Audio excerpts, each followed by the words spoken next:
Konon, Irjen Verdi Sambo khawatir soal isu perselingkuhan, lalu meminta perlindungan ke pihak ini. Itu permohonan sudah ada di LPSK sejak waktu itu, dan kita coba lakukan sesuai dengan prosedur yang ada di LPSK. Biasanya kami kemudian melakukan investigasi untuk mendalami apakah memang para pemohon ini layak untuk bisa diberikan layanan perlindungan. Jadi kenapa ada seorang jenderal gitu, ini di luar Ibu Putri dan Brigadir E ya, yang pangkatnya masih di bawah, dan kemudian minta perlindungan dari kepolisian? Bukankah selama ini sebagai saksi juga dalam hal ini gitu, itu dia sudah mendapatkan perlindungan dari kepolisian?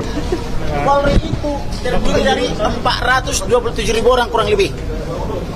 Tetapi bagaimana seorang Polri bintang 2 bukannya mohon perlindungan kepada Polri, tetapi mohon perlindungan kepada LPSK? Kan membingungkan tidak? Perwira tinggi Polri minta perlindungan kepada LPSK.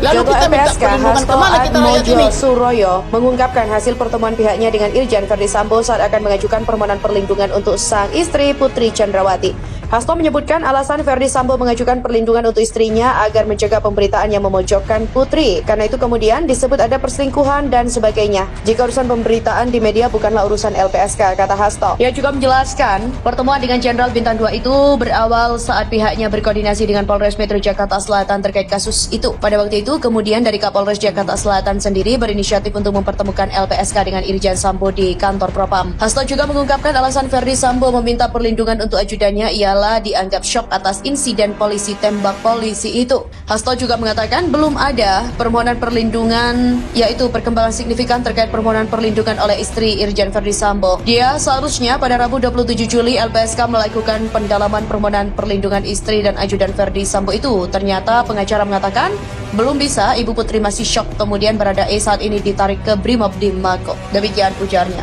Baru terungkap drama usai Brigadir J diautopsi, ada jenderal yang kebingungan coba menutupi sesuatu. Pengacara Brigadir J ungkap drama usai J diautopsi sebelum dimakamkan kembali, ada jenderal yang kebingungan menutup sesuatu. Akhirnya almarhum Brigadir J telah dimakamkan kembali dengan prosedur kedinasan Polri setelah diautopsi.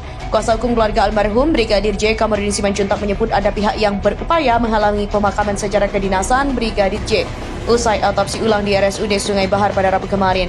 Kamarudin Simanjuntak mengaku bahwa ada jenderal yang kebingungan dan ada pihak yang mencoba menutupi sesuatu, di mana momen itu terjadi setelah Brigadir J selesai diautopsi ulang.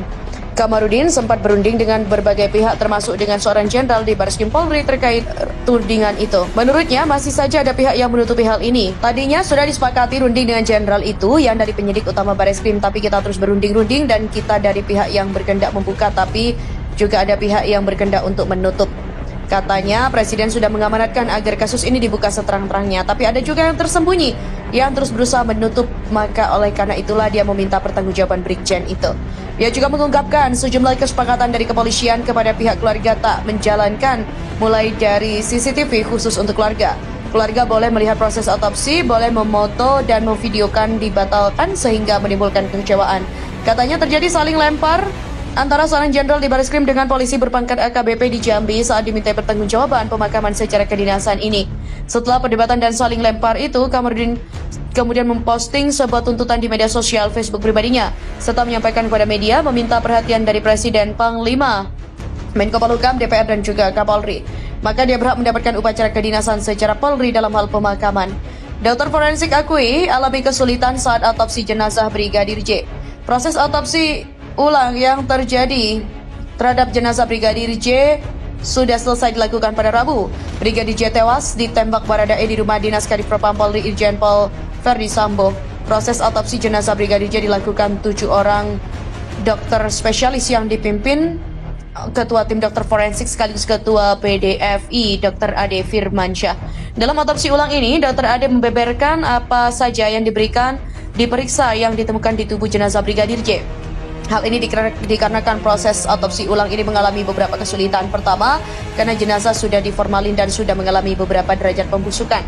Pertama, jenazah sudah diformalin dan sudah mengalami beberapa derajat pembusukan. Selain luka pembusukan, tim forensik juga melihat jelas bentuk jenazah pasca otopsi, mulai dari sayatan untuk membuka kepala yang biasanya dilakukan dari tulang mastoid kanan ke kiri, serta ada luka garis membentuk I, mulai dari dagu hingga ke kemaluan. Ada juga yang menyebutkan ada tanda-tanda telah dilakukan proses formalin. Proses otopsi Brigadir J itu juga dipantau oleh Komnas HAM dan Kompolnas. Kompolnas dan Komnas HAM mengikuti proses otopsi ulang jenazah Brigadir J pada Rabu sebagai pengawas eksternal.